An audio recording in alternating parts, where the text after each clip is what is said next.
Voilà, vous allez toujours une actualité politique. Il y a un beau cannabis. Et puis, vous allez kosenga na ba ndeko na biso to bondela mingi parce que au-delà ya biso au-delà ya biso bato ba congolais tozali ko luka to libérer mboka na biso ezali suna bokasi ya nkolo nzambe Yahweh tozwa molimo na biso topesango na Yesu Masiya yende moto ayaki solo pote abikisa biso obike Yesu azali kaka pona biso azali kaka pona biso te mais azali pona bato nyonso mais biso vraiment apesi biso mboka bapesi biso mboka kitoko tosala makasi topesa ye penza nyonso oyo eza kati na biso to se sacrifier vraiment na mosuni pe na molimo tozongisa ye topesa ye lokumu na ye po te akoka kosala po tosali mingi tozali kosala kaka tolemba te nkolo ayokaka mpe asalaka mpe azali kosala topesa ye lokumu na nyonso asali. Très chers compatriotes, vraiment Nazara, je n'ai pas la prétention d'être la plus chrétien ou bien plus catholique ou bien plus spirituel que le pasteur Yambo Kanabiso. Mais ce qui se passe dans Yambo Kanabiso, tout le monde le sait. Ezali mawamingi. Il y a beaucoup de combo ya Yesu Batiango Liboso pote et comme un fonds de commerce na bango et comme eloko na bango ya koluka moyen ya ko vivre to ko survivre lelo na ko kende na vérité parce que toujours bunda jamais pour na makambo ya individu moko tel ou tel non toujours bunda pour na ko sauver nde mboka na biso pour nous sauver ma belle na biso nzambe apesi biso ba congolais ma belle kitoko béni donc béni oyo ba apesi biso pote tout ça là vraiment tout ça là vraiment malamu na mokili oyo tout ça na droit ya ko échouer parce que nzambe a bénir biso déjà avant même to koma na ma belle wana on nzambe ayebi epai wapi atindaka moto na moto ayebi pe asa bénir bana Congo nyonso yambote koma na Congo ya yebaki kokoza na Congo bima na kobanga bima na molimo ya mbindo bima na zonga na vérité et la vérité libère nazoko kende na vérité pourquoi na question mingi bazoko mituna bino bazotuna mais il faut te sauver sauver telle ou telle personne, ou bien président nommé, ou bien là, il faut te sauver. Non, nous devons sauver notre pays, le Congo, la RDC, Congo-Kinshasa. Il faut te sauver Mboka na biso. Et comment te sauver Mboka na biso? Il y en a 36 000 solutions, il n'y en a qu'une, par la vérité. Tu sauver Congo que par la vérité, bande konangai. Et la vérité, il n'y en a qu'une. Il n'y en a qu'une dans le moment où. C'est la vérité des urnes. Olinga fayulu te, olinga lamuka te, olinga tel, olinga te. La vérité n'est qu'une. Vérité zakaka moko pour nous sauver Congo. Vérité des urnes. Tout ce que nous avons confondre Félix, c'est une façon à regarder ça que même ba conseiller banini même ba pasteur ba comment s'impliquer et je m'adresse à Mukuna. Je ne peux pas juger mon frère Mukuna. Je connais pas votre foi na vivana nous yo spirituellement te na koki ko ba bêtise sur yo te. Vous allez ce que vous êtes. Moi aussi je suis ce que je suis avec mes défauts et mes qualités, personne n'est parfait, comme vous, comme moi. Mais quand vous constatez en tant que chrétien, vous constatez qu'il n'y a qu'une chose qui ne marche pas, on va sur le livre de Dieu, la parole de Dieu, la Bible. On trouve des passages. Et il n'y a qu'une chose qui peut nous sauver, Mukuna. C'est la vérité. La vérité, ce n'est pas aller à Mobutu. La communauté Mobutu, non, la communauté. Je ne peux pas vous juger. Mobutu ne serait même pas normal. Mobutu ne serait pas content parce que tu sais qu'il y a maintenant un combat dur. Et maintenant, tu sais qu'il est incapable. Il y a ça, même les que moi poussière, il y a Mobutu. Ouais, ça là. Tu sais qu'il y a ça incapable. C'est dit, c'est véridique, c'est prouvé. En tant que chrétien de Komukuna, il n'y a qu'une vérité. La vérité n'est que la vérité des urnes dans le Congo. Actuellement, il n'y a qu'une vérité, la vérité des urnes. Gauche, droite, tu simplifier ma cambo. La vérité des urnes place nango parce que tout le monde va revenir na Félix car on a même bêtise que ton nommé yo Félix, tu n'as rien à dire, tu n'as pas à faire ceci. Mais si nous sommes Congolais, nous sommes conscients et vous et nous sur le plan spirituel, chrétiens, vous êtes des hommes de Dieu, des hommes qui aspirent faire la volonté de Dieu. Il faut aller dans la vérité. Bengi Fayul Bobi, Félix, ça suffit, moi, ça suffit, on en a marre, on ne peut pas continuer comme ça à coquer de tina fond du trou. Il faut donc que ça Fayulu a eu pouvoir, il y a peuple, et c'est le peuple qui va les juger. Peuple a payé en go. Et comment vous pouvez ignorer 62% des Congolais? Comment on peut être vraiment méchant vis-à-vis des 62% des Congolais? Et vous allez chercher la réponse ailleurs. Vous allez condamner les Blancs. Vous allez condamner ceci, cela. Est-ce que les Blancs sont là? Même s'il y a des Blancs, mais est-ce que Félix a 14 ans, ou bien il a 13 ans, ou il a 10 ans, ou il a 5 ans? Félix a 18 ans, le révolu. Il est majeur, ce garçon. Il est majeur, il est responsable. Même si on manipule, comment on peut le manipuler si Yomoko 55 ans, il n'arrive pas à se décider, il n'arrive pas à dire, conseiller, entourer. Si l'homme ne maîtrise rien dans sa tête, mais il ne faut pas condamner les conseillers. Il faut lui dire, stop, maintenant ça suffit. Nous sommes capables. Moi, je prends, il faut dire, il faut commencer à dire, stop, Félix, ça suffit. On ne peut plus accepter le baba bêtise. Accepter en côté. Si vous prenez position avec raison.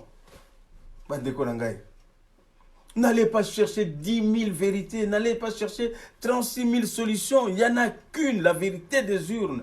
Et Fayulu est là, il faut lui faire confiance. Azali Mwanamboka, on a tout vu. Il respecte, je dis bien, Fayulu respecte son frère qu'il a trahi. Ce n'était pas la volonté de rentrez pas dans le conflit de deux individus, mais suivez la volonté de 62% des Congolais qui l'ont voté. 62% des Congolais. Est-ce que Bazaki n'a arrangement n'a failli? Vous savez, vous êtes des enfants de Dieu. Vous priez, vous croyez, vous prêchez la bonne nouvelle. Mukuna. Même basango ce que tout bela akoye bisayo nous savons bat mususu ba condamner basango à l'époque les sango bango batoko kangisa ba miyibi akala parce que ce que tout bela ya akoye bisa l'état kenan parce que ce que changer te akoye bisayo kende kosenga pardon na esika yo yibaki et puis zongisa biloko ya bato be ko sala yango susute soko lia ki biloko wana nzambe ali akolimbi alimbisa yo pour ça miséricorde mais biloko yo donne ko salela yango lisusu te. Et comment aujourd'hui to komi ko pavaner to komi ko kozwa makambo ya vérité ya nzambe neti kaka nani ya neti kaka théâtre moko boye. C'est vraiment incompréhensible. Je pense que c'est le moment vraiment ya kolamuka. Et puis ya koloba vérité. La vérité n'est qu'une, c'est la vérité des urnes. Si vous êtes Congolais qui inga mboka na yo, si vous êtes Congolais au lingi Congo est avancé, il ne faut pas tergiverser. N'allez pas chercher Mobutu, n'allez pas réveiller encore les morts. Nous sommes encore vivants, que Dieu nous a fait grâce aujourd'hui, que nous sommes réveillés à part son souffle de vie qu'il nous a donné. Et cette intelligence, doublée ça d'une sagesse, que Toloba, clairement, ce n'est pas parce qu'on dit à Félix, ceci, cela, qu'on les haït. On n'en a rien à cirer. Ce n'est pas nous qui décidons de sa vie. Mais lui doit comprendre que le pays n'est pas un bien privé de la famille Tshisekedi. Ça, c'est exclu. Et Kozalaka jamais n'dengewana. On parle aujourd'hui, je pense s'il fait la sourde oreille à ce que nous disons, il y a aussi, au-delà de nos supplications vis-à-vis d'Anzambé, il y a aussi ce Dieu qui est en train de faire preuve. Il y a que non, cette fois-ci, en tout cas, bêtise sur bêtise, connerie sur connerie. Rejoignez la raison, chers compatriotes. Pangistan, Taliban, éliminez tout ça. Restons congolais. Soyons congolais. Tous les congolais. Nous, dans la famille, il y a toujours des défaillances. Mais revenons à la raison. Tous les congolais. Congolais, Pangistan, Taliban, tout ça, c'est du théâtre. Ce qui veut chambouler, ça nous fait perdre la raison. On commence à des disputes inutiles qui n'ont aucun sens. Or, le pays est en train de s'engouffrer. Les autres qui n'ont boulot. Plus grave que ça. Ne revoyons pas nos ancêtres qui sont partis, Kimbangu, Lumumba, Kassavu, Tchombe, Kalonji, Mulopwe, Kamitatu, Mungulu Diaka, Moulele, que sais-je encore. La liste est tellement exhaustive, la liste est tellement longue, donc je ne peux pas citer tout le monde. Tout ça est fort, biso ba totikel na nani, tout ça na mayele, tout ça na boigna. Tout sauver Congo, tout sauver mboka na biso. Et c'est très important. Vraiment, si je pense, je commence à... Comment on peut comparer nationalité na ya poto? Mais Chilombo. Jusqu'à quel point on peut comme ça biso tinasé? Droit nationalité, ça droit il y a ma belleté, donc c'est-à-dire qu'on comparer même moi na muka ko comparer bilo kanate. Donc ça mindele bazo ko yoka boy bazo sekayo chilo. Ça bazo sekayo et puis on se représenter na biso ba congolais puisque on kende na kombo ba congolais. Mais non, si les ridicules pouvaient tuer. Chilombo. Oh, Chilombo, réveille-toi. Tika place na faillu Chilombo. Tika place na faillu Chilombo. S'il te plaît. Que ça la bêtise. Tant on a bien théâtre personnel, compte à rendre personnel. Nous n'en avons plus besoin. S'il te plaît, Chilombo. Na monokoni sutoko lo banayo. N'a rien à voir, j'ai rien à vie na yo. Vie na yo. Kokasate avion na mataka to mataka yango ba congolais bela diaspora ba mataka na mo avion sans ko yiba mbongo Congo tala nde bazo seka yo na Londres na ba mbongo nde bazo kabola ngo bazo tanga ngo neti ka mo cop moko ba beti mais Chilombo non zo mona te ko zo ko ridiculiser zo ko se ridiculiser na famille na yo donc toujours ko effacer bango zo Kokanchate kokotika la seko kokancha jamais Chilombo kotika la seko na mokili. Ozo ko enterrer sous famille na ndenge ya mabe kokende musika trotter Chilombo s'il te plaît. S'il te plaît. Maman na yo azana vivante mais maman comment ozo ko lobaté. Même si tu as vu que aux d'origine ceux qui étrangères, tu yebi na biso, tu fouillé ti, tu refouillé, tu as bazo bate maman, Marthe, tu refouillé ti, tu yeba que ozana yo congolais te, ozana yo na mwana Congo te maman. Yebza mwana na yo bozonga na bino pai bo soko papa aza sute libala esilita mobali aza sute bozonga pai na bino tika mabele ya baninga maman.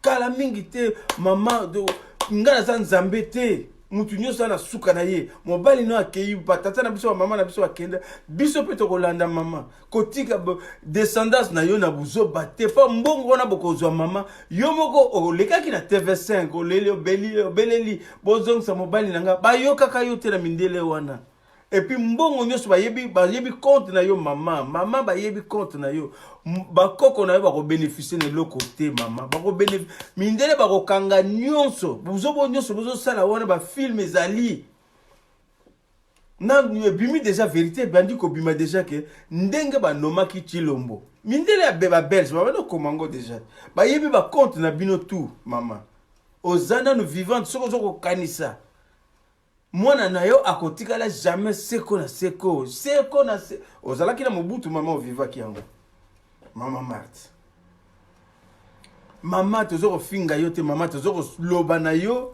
ozana no vivante soki peut-être tata azalaki so boyokaka te so bozwa kisi ya koyokaka te wana etali bino mais bolanda malo mokili ezali ya nzambe mokili ezali ya batu o nyonso makili ezokotambola bana ya masina lelo bakoma bana ya gombe lelo bakoma bana ya kabeya kamwanga bakoma kofana na kabeya kamwanga pona kopesa kaka exemple mokili ezali ya nzambe bato oyo bondimaka te bakoma na poto bakomaka ndenge na poto po mokili eza ya nzambe mingi bakoma kotuna me o bamosusu fale mpe bakoma na poto po mokili eza ya nzambe bana oyo bawutaka nani bana bilaka nzambe na meme bana avandi na malweka meme avandi na nsima ya nani bakokoma na poto bakomi mpe mama Chilombo mutu afutela bango tike te yo mama Marthe mutu afutela bango tike te me ovandi na poto otali bamosusu opesaka bato mbote wana oyebi bamosusu bawuta bandako moko matela kuta ati komona yango te aye komona yango na poto les apprendre au finga te mais ali nzambe pour la sayoke nzambe asalaka il fait grâce à qui il veut Dieu fait grâce à qui il veut okoko briske plan ya nzambe te e mona nakake yona plan ya nzambe te Chilombo mwana na yo soki moyen ezali azongi seloka batu mokili mobimbe mona ki 62% ba 62% ba congolais na bazaba nyama te mama koloba te po bundaki 37 ans oto sali kombo to bandi kala tangu na biso kolia bokolia eloko moko te mama bokolia na bino eloko moko te mabele ya Congo eza munene pe bokozala na bokosiko silisa yango te tozonga na molimo ba congolais mukuna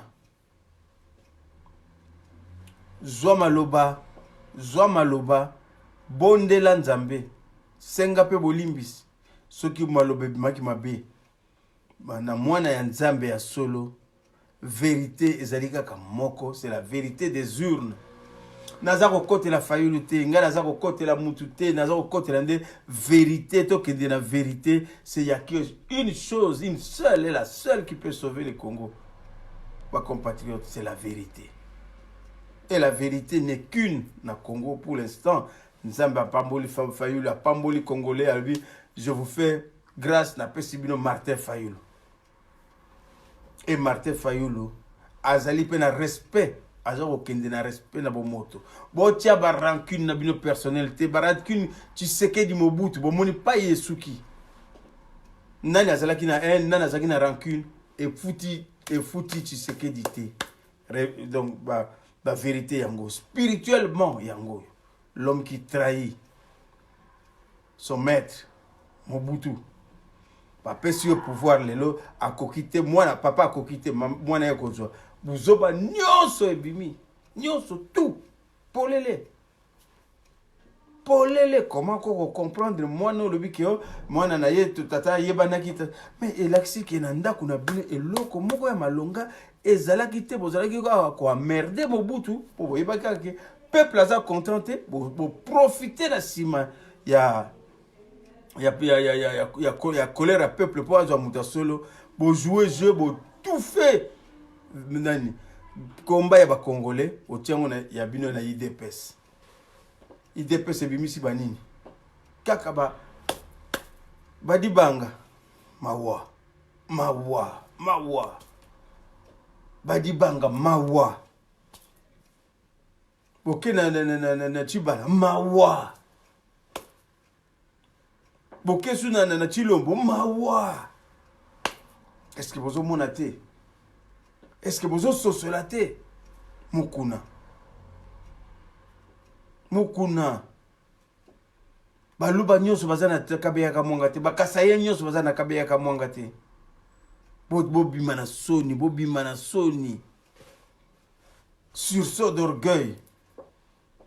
Ah bakaloz mulopele mususu bazalaki lelo peut-être balinga kosala neti bino te, pas peut-être mais je pense pas que balinga kosala neti bino. C'est très important. Tout ça, la politique, pour se faire encore une richesse, tout ça, la politique, pour faire vivre Congolais, à vivre dignement, à la moto, Congolais, à la dignité, Congolais, à la moto, à la bien, à la mouton, Zambé, à Pessi, y'en a profité nango. Tout ça, la barigoloté. Comment vous avez humilié? Ça, c'est de l'humiliation. Il y a peuple en Zambé. Vous avez humilié peuple en Zambé. Vous serez, ce n'est pas moi. Vous serez jugé par lui-même. Le très haut, le tout-puissant, Dieu. Nzambé Moko, Nzambé Ampungu. A cause juger Bino. Il est le Dieu des orphelins. Il est le Dieu des sans-voix. Il fait grâce à qui il veut. Tout le monde a expérience. Je crois dans Nzambe, je crois dans Nzambe. Tout le monde a expérience. Bana musus bazana poto a expérience en Nzambe. Musu papa fortuné ya liboma a comme à mon apotote, à mon apoto mais à sale loko moko pété à zonga pe à ici là. Mais ba musus Nzambe a sali bango grâce. Lelo yo ba tombo me. Nzambe yebi. Ya kandate mais yo moko zobo moto na yo. Pardon. Yo moko zobo moto na yo. Salela bo moto na yo. Salela bo moto na yo. Yo moko. Po nzamba pesi moto nyonso mayele. A sali moto tout grâce. Ya ko vivre d'abord, après ce souffle de vie. Pardon. Si vous permettez, je vais peut-être prendre un peu d'eau.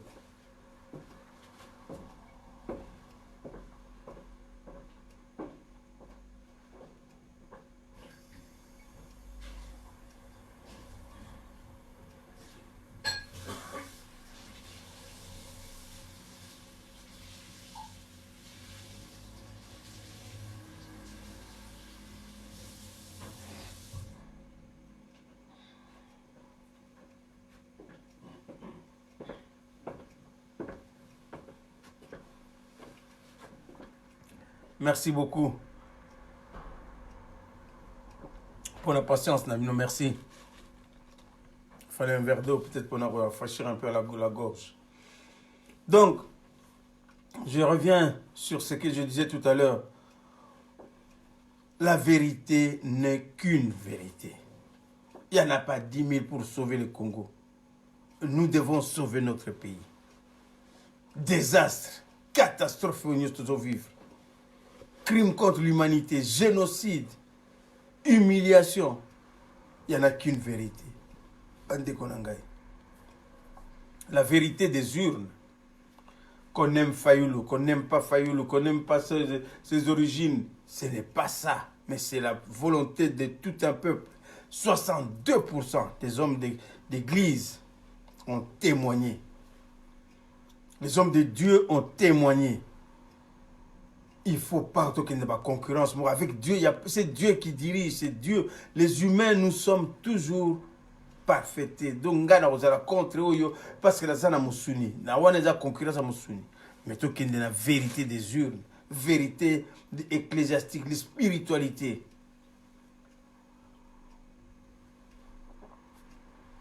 Spiritualité. Tout ça, nous avons besoin d'un ngonga oyo bandeko na ngai. Tout ça, la makasi, bakongwandeko congolais. Tout ça, la makasi. Tout ça, là, vraiment effort. Tout essayer. Na kozongisa kibokonzi na kimia nyonso na maboka Martin Fayulu. Chilombo, c'est là qu'il peut être sauvé. Que par le peuple. Et c'est ça l'esprit de Nzambe. Oh, c'est ça l'esprit de Nzambe Pessi pour Nani. Mboka na biso la sauver. Je pense que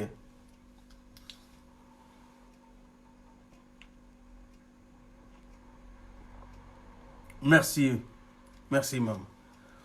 Donc merci Cyril, merci. Donc c'est pour vous dire toujours kende na plutôt pas les pour rien. Toko perdre battant na biso pour rien. Or on peut gagner beaucoup. On peut beaucoup gagner na makamboyo. Biso mo tozana solution.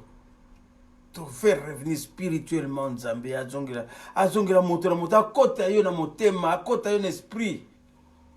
To s'organiser na ndenga buzoba te to longela ki Pakistan to longela ki Taliban to don nyonso ne komi nango ba théâtre vérité zali moko congolais to zala congolais et le ba qui mené à lobbying. Donc makambo nga ya ko diviser mboka oyo ezalité. Makambo ko diviser mboka oyo Congo ezalité. Soki boye to kota mfinda to simba mandoki to bunda pona mboka oyo Congo ko zala un et indivisible. Ezali famille ya Tshisekedi te muteza mabele ya Congo zo appartenir na bango. Eza yango te to Félix to tikala na buzoba te oko bangi sape mutu moko pété. Tala ndenge basambusi yo na Londres. Tala ndenge ba humilier yo na Londres. Ata Mobutu ango ezalaki na tanga Mobutu. Oyo tatala yo azako s'opposer na Mobutu. Ezalaka boye te. Olbolakisi faiblesse moko abengaka faiblesse notoire. Faiblesse moko ya makasi na famille na yo. Ke bino bato bozaki na haine na bato mususu. Bolinga qui pouvoir pour humilier bateau. Mais Dieu est Dieu juste. Il est bon. Abimisi bino na poisa. Deba Congolais balobi. Nzambe azali Nzambe ya solo. Azali Nzambe ya bolingo. Molimo ya satana tout ça to buki yango. Et monani polele. Soko yaki Genève. Pour oya ko luka. Osambusa nani. Osambusa peuple congolais. Ozongi pour Genève eza mboka ba milimo mboka ba esprit et yamba ba conflit ya ndenge na ndenge o nyonso ba ndimake ko s'humilier na Genève po ba tombola ba mboka na bango bazwa lokumba kenda liboso o nyonso ba linga ba o soni oyo kisaki biso na Genève depuis oyo kisaki biso soni na Genève tina lelo yo moko zali komona na descendance na yo na ba ninga na yo nyonso bazalaki pene na yo o basalaki buzoba wana lelo bozo ko vivre yango to ça na ba témoignage bato nyonso ba entouraki yo na Genève o ba ko tia munoko bazali lelo humilier Nzambe azako ko punir bazako frapper kaka yo moko tazo frapper bango nyonso bazako frapper bango nyonso bako boko ko humilier peuple ndenge wana te pona ba sentiment na bino personnel.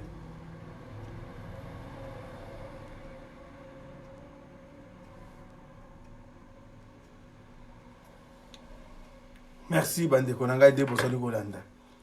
Merci. Donc nazo ko yebisa bato nyonso basalaki complot wana na Genève bakanisaki ke tozu pouvoir tozana pouvoir tozo ça bazali humilier Nzambe azali ko beta bazoko mingi bazongi wana kata Suisse mingi bazako nyokoma bozana pouvoir po toza na biso mitema malamu tofundi bango te tokokaki mpe kokende pire ke mutu mosusu toyebika kokende kisasa te me toboyi koloba tobi kende me oyeba mabe yo osali na motema na yo senga bolimbisi na nzambe alimbisa yo toboyi komema masumu na bango tokoka mpe kokanisa bango kuna bazala na yo banyokoma me toa bandeko toza mitema malamu toza na haine te mutu aza na haine akotika yo te okende kote mosala bino na lokola aza ennemi na ngai mbala moko na balanse ye tozali bongo te toza bana Congo yango toza kosenga na yo Félix mutu moko te ayini yo mutu moko te aza na besoin toza na poto surtout na diaspora okobangisa moto moko te soko okufi nzala na poto nzambe ye moko ayebi yo moko moto olingi okufa nzala na poto kokufa nzala te toza kosala tout poto tosauve bandeko na biso na nani pasi oyo bandeko na biso baza komona biso mpe toza komona mabele ezali ya biso nyonso Félix zonga motu paster mukuna zongisa molimo ya nzambe tala na makomami tala mokanda ya nzambe verite ezali koluka te mobutu na komi na kobanga te mondenge mobutu aza koloba oyo ekoya te kokende kuna te puisque yo mpe oza kocreye susu badani kende na verite moko kitisa motema peuple na yo même bandimi na yo nyonso bavotaki Félix te yo yebi yango bien soki baningano balobi 62 so bakongole balobi 62 kokota na contradiction na peuple te pourtant on côté contradiction na peuple babito voter fait bato ya FCC wana bazo koloba biso bato to tie Félix ayebi ndenge to tie vérité ezali yebani ba belge bazaki wana pe badani bazo ko koma yango contrat ba signaki tout ezali polele ko katsate po ozana ora ozana na bandimi ba disciple ke ba koma bazo bakaka obana ko faire comme ko avaler bango nyonso ke ngai mukuna nde mutani na charger makambu il faut banga te bani ta ba ko peso mbongo to yebi système ndenge fonctionnel ngana ko jijote na ko jijote parce que soki muta nzambe on ko lo ba yo moko non Félix je n'adhère pas na makambo za mukonzi te mukonzi sali Fayulu na nzambe to ye soko go tubela nzambe alakisi bato soko to ko so bakosi nzambe nde ya opinir bango so bakosi ba resultat nzambe nde mutazali na yo mukuna zali mutu ya nzambe nde golobi okoki kozala na jugement te yo goloba soki 62 wana bakosi nzambe nde a punir bango ye moko a juger bango pe a pesa bango a rendre justice. Et ce que Dieu est en train de faire, et c'est la justice à ce que ça. A Kolanda mukuna te, a Kolanda félicité, a Kolanda ba musus pas so kolobate, a Kolanda nde vérité plan ya nzambe échange akate. Vérité des urnes ezali plan ya nzambe muta pesi 62% batouana 62 ba congolais sur 80 millions. Pour bobo tchaba ngo kaka na nani boy ezalakate. Ezalakate. Ezalakate. Omoni Sadari kuta vani na kimia. Sadari kuta zana kimia. Est-ce que Sadari azo vivre mabe?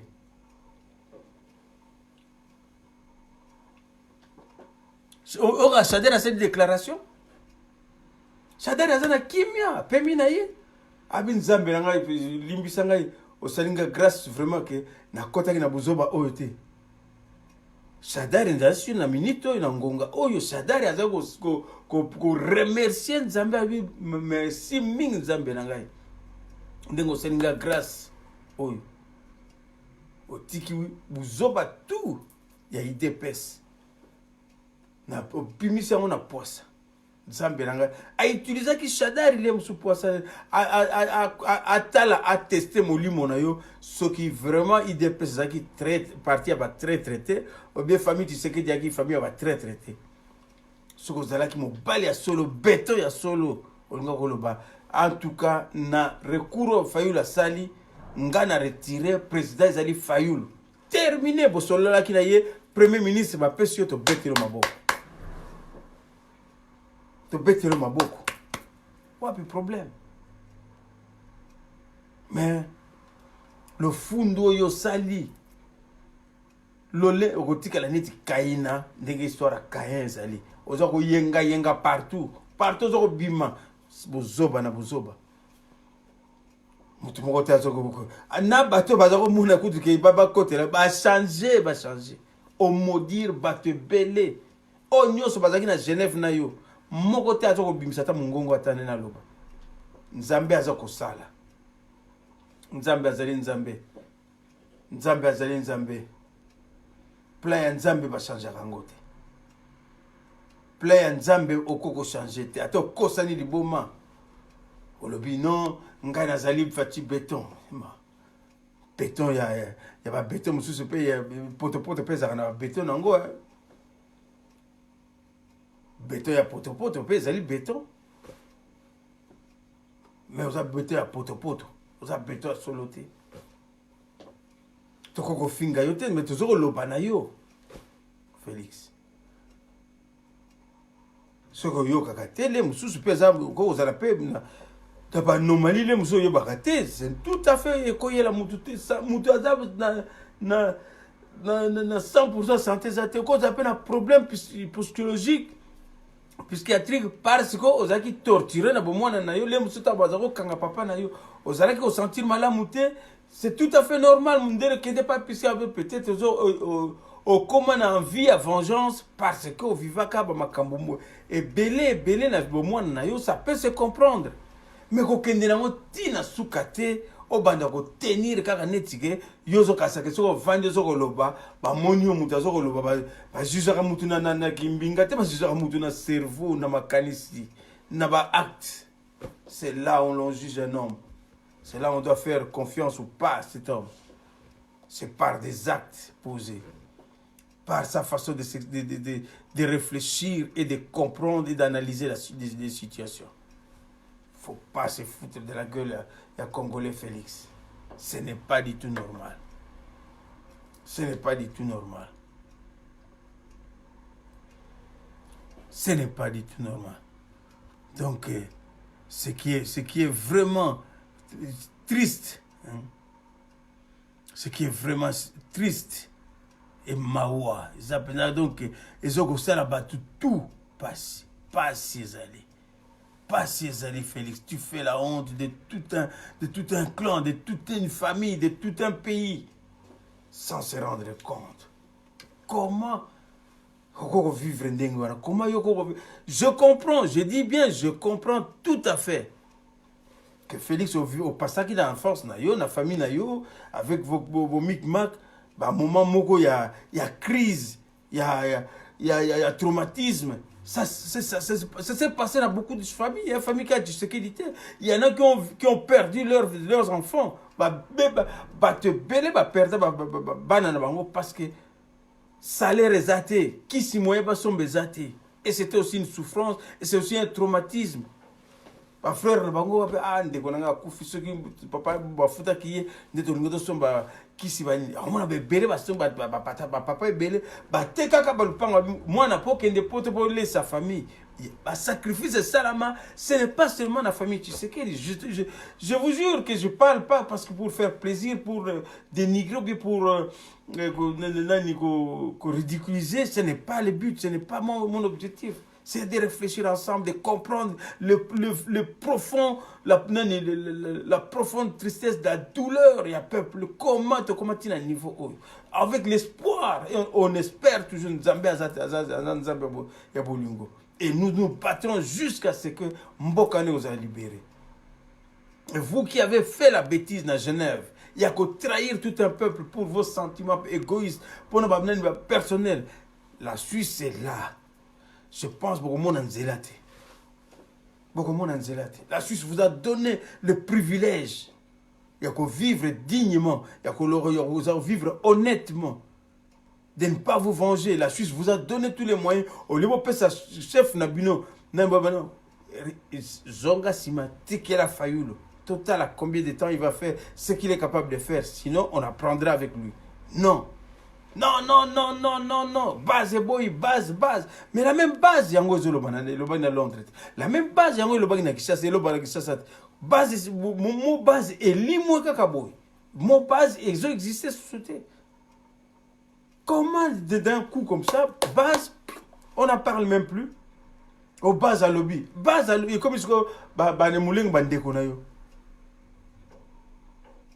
maman na yo ce qui effectivement azali congolaise toko fouiller toko yeba origine na yeba koko na yena mboka na ye on va congolais azati lobby koyoka ba spécialiste papa ngwanda azali ba kobimisa kaka que maman Marthe azali congolaise ya suscité ayaki libala yango azwa nationalité par libala tant mobali aza suscité na ba condition kakate ba katoto abimisaki que papa Tshisekedi les Congolais abandonné à son propre sort, à comprendre comment famille Mobimba oyo batebele basali bango confiance batika kolo nani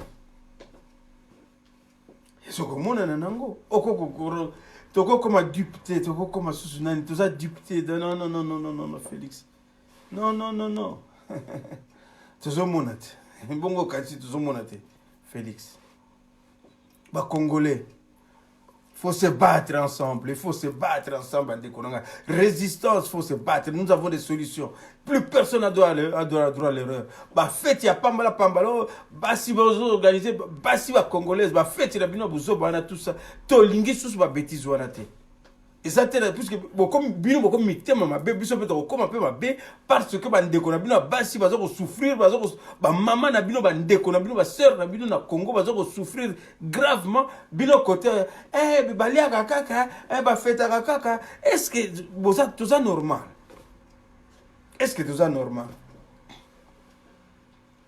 est-ce que tout ça normal que na type na kepe na kumina na fete balia kaka ba mela kaka mais comment tina moi si je sais la nga passe na mona moi si azo souffrir surtout koko skive momi ko bete baskiti on eza nango diamba biloko mikemike le kaka nango mais moi si ba sala ye mabe na nzoto na ye ba humilier batebele bateka bandako na bango bateka famille se sacrifier balala na balabala po batinda mutu na poto ale sakata famille na ye ale sa famille na ye yo ye na poto obi baliaka kaka bamelaka kaka banini bayaka kaka non toboyite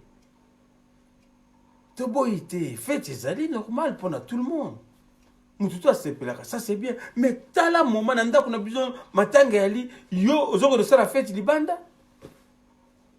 na ndako na bino ndako pena tatano na mama na yo Congo matanga ezali ya makasi yo koto baliaka kaka bamelaka kaka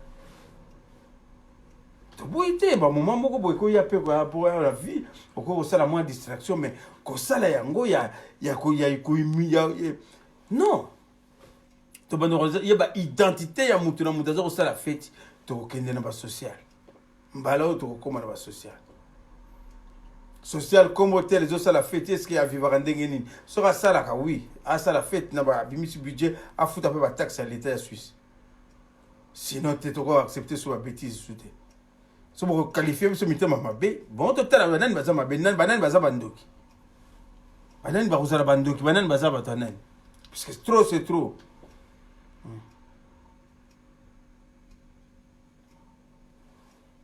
Mboka ezoko souffrir mboka ezoko koko batu bazoko nyoka mabatu bateka balupangu balibiki na pe matamu muke na sasa ka famille oko comme esclave ya batu te po teka lupangu na Congo batindaka yo poto oko comme esclave ya clan na yo te parce que batindaka yo na poto et puis mbala moko au salisi ozape muto soko yaki ya cela 20 ans soko yaki cela 30 ans soko yaki cela 40 ans mais ozalaka esclave ya vie. Mozape na bana te azape na mwasi te azape le mususu mwasi aboya ye asepelaka lisusu te akasepelaka su te na poto yango ayaki awi mais ti mokolo nini mbongo Félix azwi avion aye na benana nani bakombo kabula ne mbongo yo siko tango akabili ne mbongo balie na bango basakani bameli yo siko yo na fin du mois oyo mois ya makambo susu ya janvier il faut foutre nani facture ya plaque ya voiture ya facture assurance facture ya vignette autoroute facture impôt il faut foutre mais et puis ba congolais pour ça ba fête zo bina ba melaka kaka et puis faut tinda so mbongo na kisasa Bon, il faut que le kunda sous se bembe.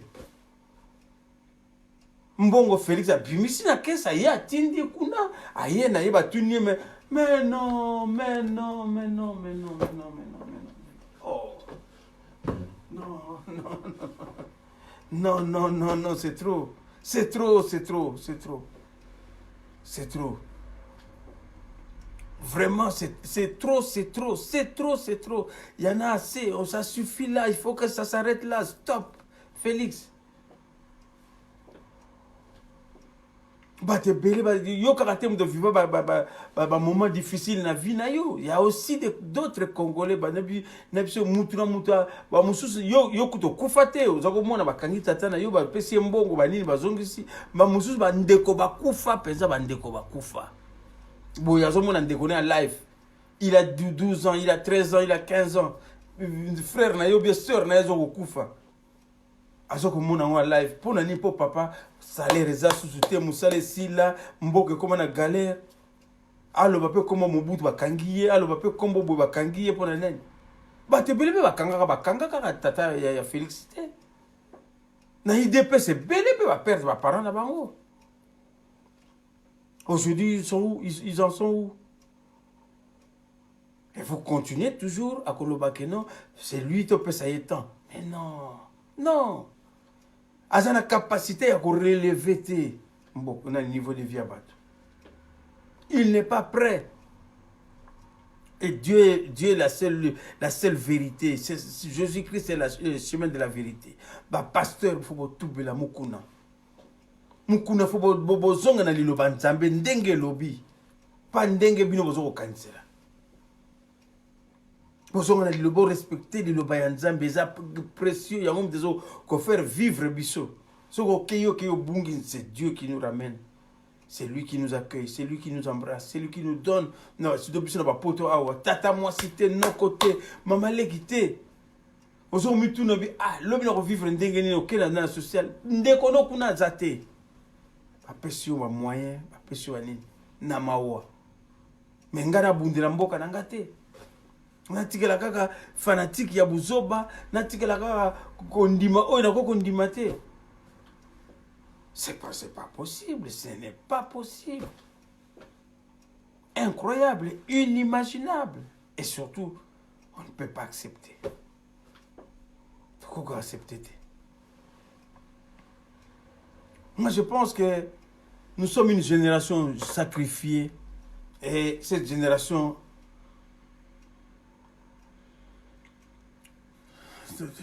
Cette génération...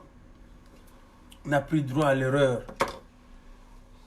Tu continues karaté na ba gentillesse à l'okuta, faire la courbette parce qu'il faut non, il faut maintenant parler aux gens la vérité, dire en face. Et moi je dis tout simplement, nazo répéter, bateau tout basala qui complot à Genève. On va encourager Félix Danan, bazo ko vivre l'enfer. Ce n'est pas moi qui le dis, mais ce sont les actes d'Nzambe pour punir le Bango. Parce qu'ils étaient responsables devant toute une masse, tout un peuple. Oh, bah, Félix, conseil Yangoyo, Kolanda, diable était, Landa, justice en Nzambe. Prends ton mal en patience. 37 ans, on a déjà fait. On peut même aller 40. Mais déjà, tout ça, on est sur la bonne voie. Mais la dernière année, tout ce qu'il a fait, vous avez fait pendant 37 ans. Badi Banga. D'abord, papa Félix, papa Étienne. Papa c'est après conférence nationale, papa c'est primature. Ça n'a même pas 5 jours. Même pas 5 jours.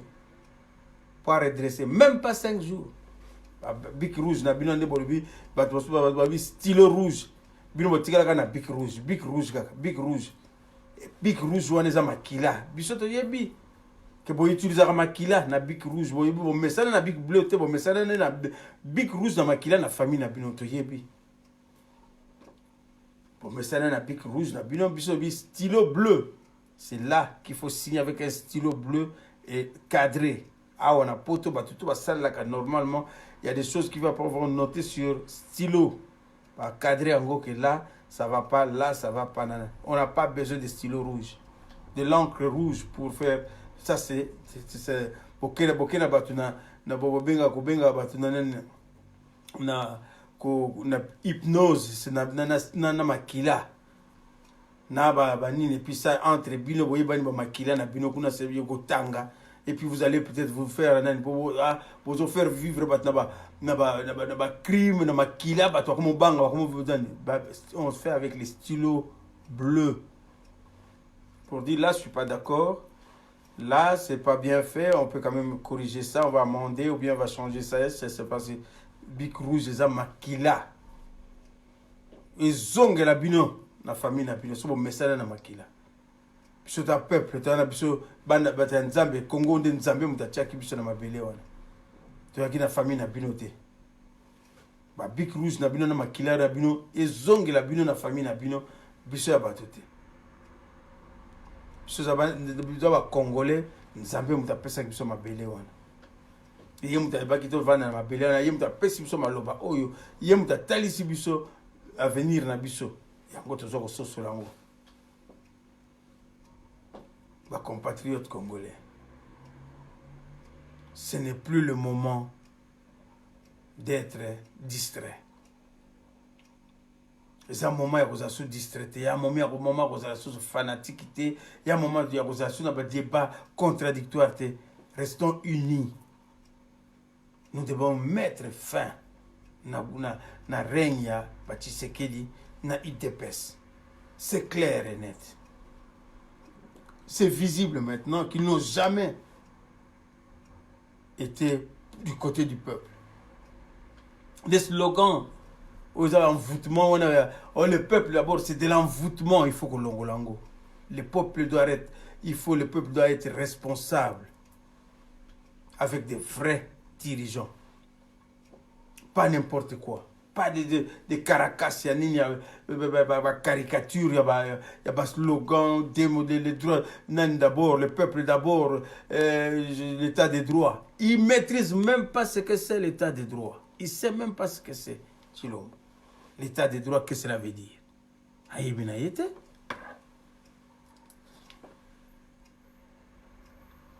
Amen. Merci. Sans effet, ne va pas rouge. Il ne sait même pas ce que c'est un état de droit. Il ne connaît même pas ce que c'est un état démocratique. Comment va-t-il être inspiré à dire, écoutez, on va prendre cette direction, on va peut-être négocier ça, on va discuter de ça. Pour tel projet, comment est-ce qu'on peut s'engager pour arriver à trouver des voies et moyens pour arriver à donner, à redynamiser ou bien à rendre concret ces projets du moment où ils ne maîtrisent rien du tout. Du moment où ils jouent du théâtre, il y a Montparnasse, mais c'est incroyable, inimaginable. On ne peut pas continuer comme ça. Nous sommes des enfants de Dieu, bas congolais. Tous ça, bana Nzambe, bana bilaka. Et c'est le moment de nous réveiller, c'est le moment de dire non. Na Félix, stop. Bêtise, vraiment c'est le roi des bêtes. Félix, roi des bêtes. Donc roi de Mulenge wana. Donc il va tindier pour aya ko sakana na biso. Félix, roi de Banamulenge. Azonga kende na Banamulenge na ye. Biso atika ba Congolais sont des enfants, c'est des rois des rois. Il y a Yesu Massia. Congolais, il faut proclamer, nous sommes les enfants des rois des rois. Il y a les rois des bêtes. Félix. Aya ko konza biso na kata mabele na biso na kata territoire na biso, vérité et vérité, c'est ça qui va sauver le Congo. Bande konanga. Olinga fayulu te. Au sein de tout ça, 62%, il y a des Congolais, des voix na bango na fayulu. Respectez cette voix, la voix des urnes. Ils ont des théâtre, ils ont des bilobelate, ils ont des non, la voix des urnes, c'est la vraie voix. La voix royale, c'est la voix des urnes. La voix des urnes congolais à Télémaki na seya mbula nzamba a talisi biso na seya mbula. baza kokende vote baza kono pona oyo motema na bango elingaki oyo nzambe atindi bango apesi bango mwinda mpo balinga atombola ekolo tozala baingrate tozala baingrate nous ne pouvons plus accepter sacrifice à Bic Rouge. Envoûtement à Bic Rouge. Au nom de Jésus, Bobuka yango pe. Pour ça, Congolais, toujours qu'à sonité. Maloba ya Nzambe bayoka yango sonité. Ceux qui Nzambe a pèse molimo buka yango au nom de Jésus. Envoûtement wane zong la famille na yemo. So ba kufa na famille na yena Bic Rouge na bango na makila na bango. Ya Congolais terminé tolobi stop. Et si Nzambe abatela biso makila yesu kweya. Ekoya na bana ba Congo nyoso bana Congo nyoso makila yesu zipa bino mon côté a perdre vie na ba Bic Rouge na bango. Aza na ba réponse te. Aza na eloko mon côté. Mais au vent du place on a pona nini Félix. Au vent du place on a pas sala nini.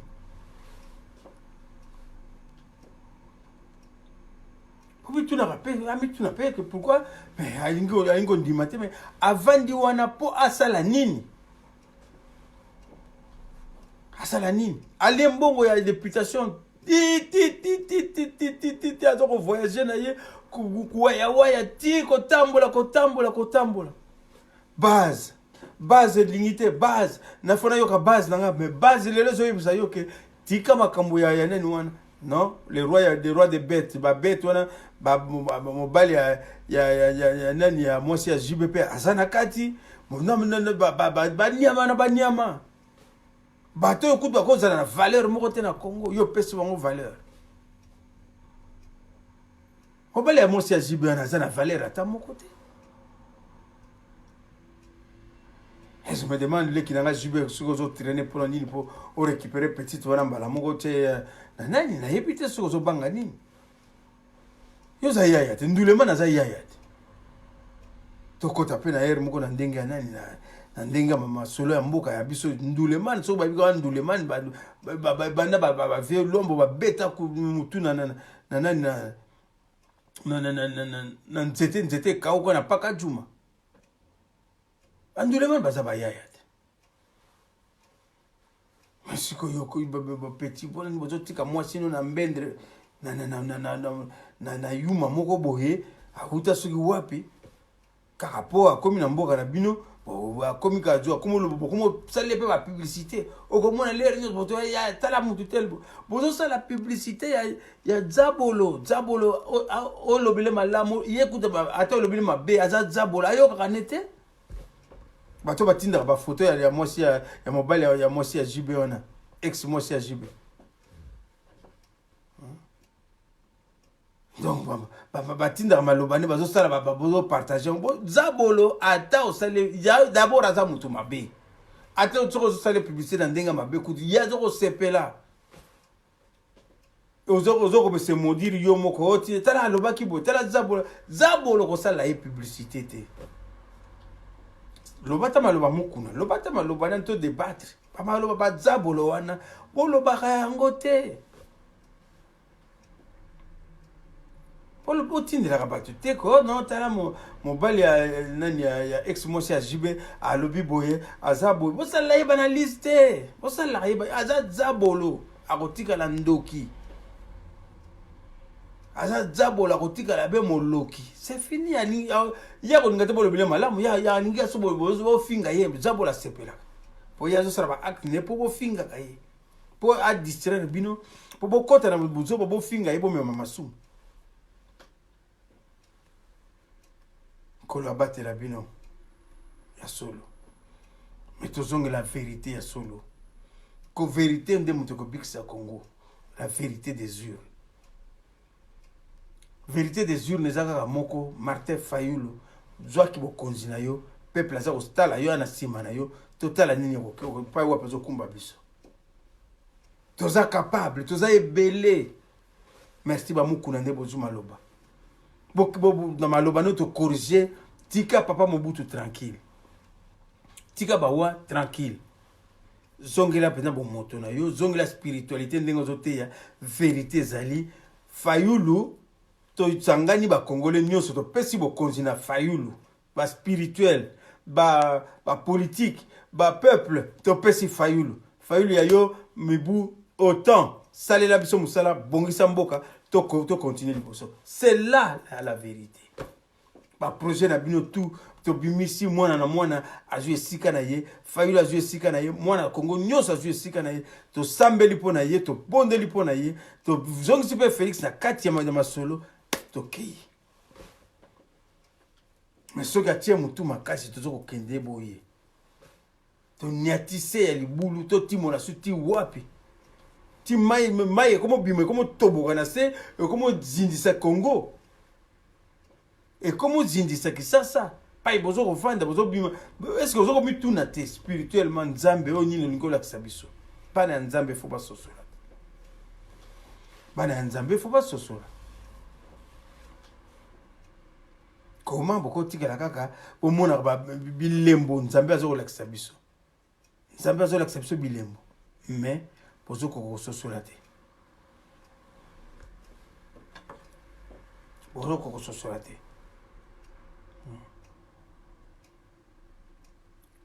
Vraiment, nous sommes collègues na Congo. Message mususu ya kolega vérité zate. Message mususu ya ko zogisa mulimo na yongo sima mulimo na yo sima. Obanda ko tala ke ngai na vanda boynie na landa buzoba na kende buba tala ba kambozo le kana to kende biso so ko wela bambongo na ya bazo kabula na Londres to kende wela ba kabula na Paris ba kende ba tuara tu ba lakisi buzoba na bango na niveau ti assez poto oza mwana poto zo ko lia zo ko mela so salela ki poto na yo kanisa ndingo komela poto kanisa ndingo komela poto kanisa mission ebaki so na komela poto na kozonga mboka na kosala nini omona mboka na lelo bazo kabola ngo okoma so na démarche oyebise so ko kita na république ya nini so république ya nini so ki na province nini so na nini est-ce que zo mona ngote au lieu au limiter ba dégâts siko dégâts ya ko li to stopper Félix na makambu tout zonga na vérité des urnes. Mututo ayaka na poto ayaka toujours azana souci moko ayaka na mona motema na zonga mboka na ngai Congo na salela oyo famille na ngai epesa ki ngai éducation famille koya na poto to ya na loyenge ke non loyenge epesi ngai na koma nga na poto nazana nga mona poto nazana nani bona pe o sala buzoba na buzoba o nyoso tozoko mona buzoba o nyoso tozoko mona poto ici la valeur ici la ni poto aussi la valeur te po mundela zo tombola toujours poto mais congolais ko kita susu trop baté zwa mayele ya poto congolais zwa mayele ya poto comme kosa na te na ba aventure culture na biso il faut simba ndule musique na biso culture ya Congo ya musique commandé artiste congolais faut aller na télévision na pesi o sommet mbote na pesi so nani président elimbote nani président na biso nani nommé mbote o na tozana président bona na ba kulutu na biso to ko mona penza ke no ba kulutu ba ko respirer biso ke no bazana mo esprit ba comédie na kamo na mona Londres basala ki su ba bande te po na sina Bruxelles lekela bango merci ndenge bo comprendre merci ndenge bo comprendre merci ndenge bo comprendre pour baki ba artiste yo ba to ba ko pesa bino ba valeur ba ko pesa bino ba honneur parce que ba bi carrière na bino vraiment bo sala quand même bo tiki quand même histoire mais na moni ba et bele ba kende Bruxelles na Londres na yo qui soit attaque et côté je comprends maintenant que ba comment qu'on comprendre c'est ça les grands esprits mais il n'est jamais trop tard pour mieux faire il y a que des imbéciles qui changent pas d'avis il y a que des imbéciles qui changent pas d'avis. Na moni mbala oyo penza donc na comprendre ba artiste na biso ba kulutu na biso to pesa ba valeur ba nini ba kena ba muye mayo ba kosa ki bango kaka ke no omoni yo politique to pesa yana ni a komi a ke romi humilier na pona ka moi $200 $300 a ke na Bruxelles tina suka nango pa zuya te loko moko te Mais est-ce que je vais vendre mon pays pour $500, pour 500 euros, pour 300 euros? Ah non, mais oui, mais non, quoi. Donc, on a ça la montée. À Londres, ils n'ont pas fait du bruit. Je pense qu'il va comprendre l'artiste. L'artiste, c'est une personnalité qu'on respecte. Dans un monde qui va civiliser, dans le monde de la culture, l'artiste va du côté de la justice. C'est l'art, l'artiste, c'est l'âme. C'est l'âme qui s'exprime. Ce n'est pas les sentiments comme ça. C'est l'artiste, c'est l'âme qui parle. Ce n'est pas la miette. Comme il est là, on a sepelé à trop, on a négocié ba combo na monte, mais ils se sont se retrouver dans Maloba Oyo. Il y a cela quelques mois, à Bruxelles, ils ont fait la pluie et le beau temps. À qui venaient à Bruxelles, donc tambour battant, tout ça, la visibilité, oubliant que c'est des personnes qui ont été élevées par la famille, entre guillemets, bon, il ne faut pas avoir peur de familles misérables. La famille à misère. Parce que ça bango. Bango va élever bango. Bano ba pesa bango ba mbongo ba nani ba ni ba uta na ba famille ya nani te ba uta na ba famille oyo ya nani ba zone to benga ba zone reculée ya nani ba banlieue na biso bango de ba tombola ba fanatique. Bravo papa Wemba. Ce que le papa Wemba zali papa Wemba parce que la plupart à bateau ba soutenir kaye ba uta na ba famille riche. Et il était aussi reconnaissant dans ma famille. C'est pour ça que ça allait me sommer à qui n'a pas tongé avant dîner n'a pas tongé pour y pas une outa n'a eu galère n'a pas eu bobanen n'a pas eu comme les autres ce que les autres zaliboué pour na nani. Na mon até papa m'a vendu na gombe pena biso na gombe danser donc na nini tout ça biso ba mutakoza nga bereur te mais la plupart des bananes ba evala mal à cause.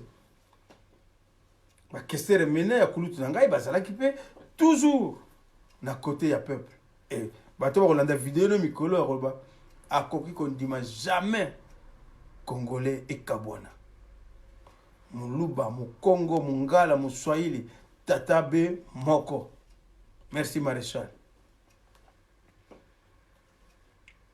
Donc, na monique ba masole zakaka ko évoluer boyo ka sonité bo salaki pas d'un côté moussous bozong et la résistance n'endenge que tous les enfants du Congo il y a qu'une vérité qui peut sauver pas Félix on n'a pas besoin de sauver Félix c'est un individu comme tout le monde on doit sauver la République c'est la vérité des urnes la volonté de tout un peuple 62% tout sera lié au Wana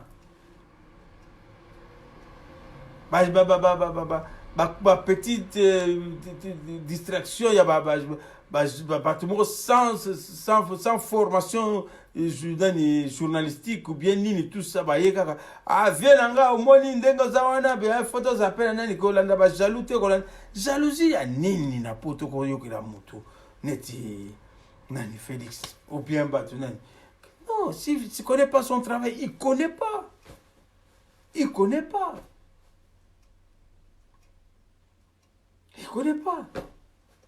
S'il fait mal, le fait d'être politicien, il fait mal son travail, il y a trahison.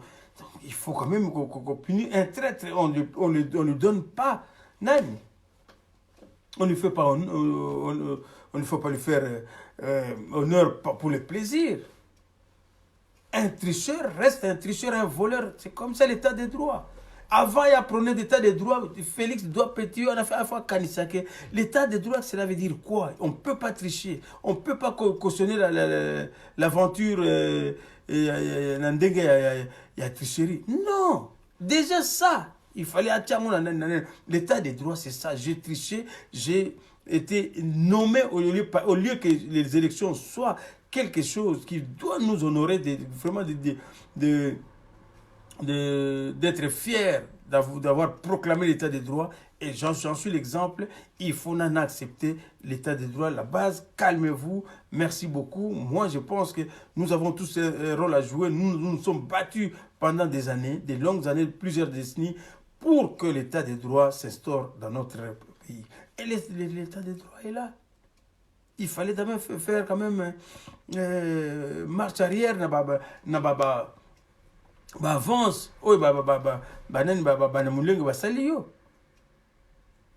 Mais accepter en gros facilement. Et maintenant, facilement comme ça. Et c'est vraiment malheureux. C'est vraiment malheureux. La culture congolaise, on ne peut pas parce qu'il n'y a pas d'état de droit. Le pays n'est pas gouverné ni dirigé. Le pays est occupé. Congo est allé occupé. Congo est dirigé. C'est ce qui a dirigé, ne va diriger solo. Oui, on peut dire, écoutez, maintenant, ceci, cela, causons sa culture. Tout doit être... musicien, c'est pas du jour au lendemain parce qu'on a bêta qui est musicien tel directement la commune. Il y a tout un il à respecter, toute une procédure, toute une démarche. Il y a une éthique aussi au niveau artiste. Il y a aussi l'éthique, c'est partout. Dans chaque domaine de corps de métier, il faut qu'il y ait le respect de la déontologie, il y a le respect de l'éthique qui fait que les gens se retrouvent que je ne peux pas me permettre de faire n'importe quoi. Parce que je suis un éducateur, je suis un leader d'opinion. Et j'ai un message à transmettre. Il faut que ce message-là soit du moins plus ou moins réfléchi et que ça soit vraiment qui peut vraiment élever le niveau de vie de ma fan nayo et qu'il soit fier de toi comme yo peut être fier na bango.